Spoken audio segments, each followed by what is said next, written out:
गर्भाशय cancer, uterine cancer. गर्भाशय cancer, जिसे एंडोमेट्रियल या बच्चेदानी कैंसर भी कहा जाता है, गर्भाशय में विकसित होता है। इसके मुख्य रूप से दो प्रकार होते हैं। एक, एंडोमेट्रियल कैंसर, एंडोमेट्रियल कैंसर। ये गर्भाशय के आंतरिक स्तर से शुरू होता है और लगभग 90-95% मामलों के लिए जिम्मेदार है। दो, गर्भाशय सार्कोमा, यूट्रिन सार्कोमा। ये गर्भाशय के मांसपेशी या संयोजी ऊतकों से शुरू होता है और ये दुर्लभ होता है।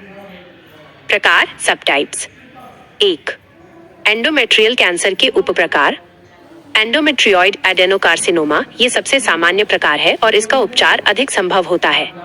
सीरस एडेनोकार्सिनोमा ये आक्रामक होता है और तेजी से फैलता है।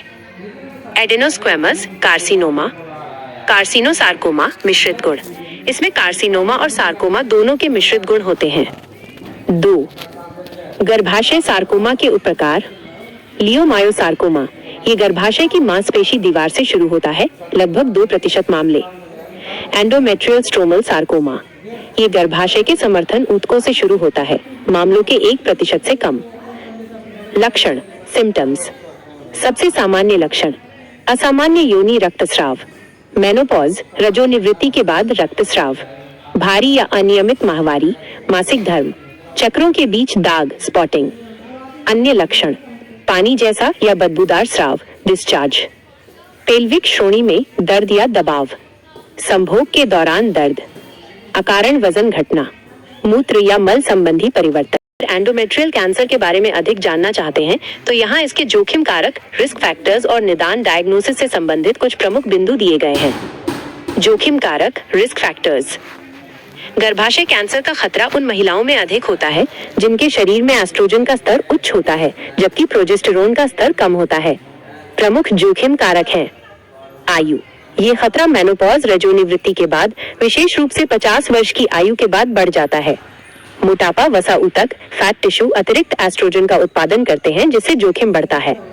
मधुमेह, डायबिटीज, टैमोक्सिफेन का उपयोग, स्तन कैंसर के उपचार के लिए यह दवा जोखिम बढ़ा सकती है। मासिक धर्म का इतिहास, जल्दी माहवारी शुरू होना 12 वर्ष से पहले, देर से मेनोपॉज होना 55 वर्ष के बाद, बच्चे न होना, नलीपैरिटी, हार्मोन रिप्लेसमेंट थेरेपी HRT, केवल एस्ट्रोजन वाली थेरेपी लेना, आनुवंशिक सिंड्रोम जैसे लिंच सिंड्रोम। निदान, डायग्नोसिस। यदि लक्षण दिखाई देते हैं तो डॉक्टर निदान की पुष्टि के लिए निम्न परीक्षण कर सकते हैं।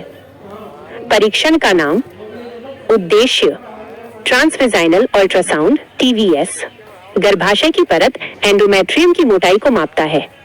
एंडोमेट्रियल बायोप्सी, गर्भाशय के अस्तर से ऊतक का एक छोटा नमूना लेकर प्रयोगशाला में कैंसर कोशिकाओं की जांच की जाती है। यह सबसे सामान्य और निश्चित निदान विधि है।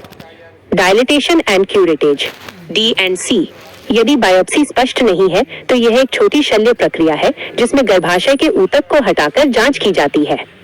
Imaging test, CT scan, MRI या PET स्कैन, ये देखने के लिए कि कैंसर कितना फैला है। स्टेजिंग, क्या आप उपचार, ट्रीटमेंट विकल्पों जैसे सर्जरी या कीमोथेरेपी के बारे में जानना चाहेंगे?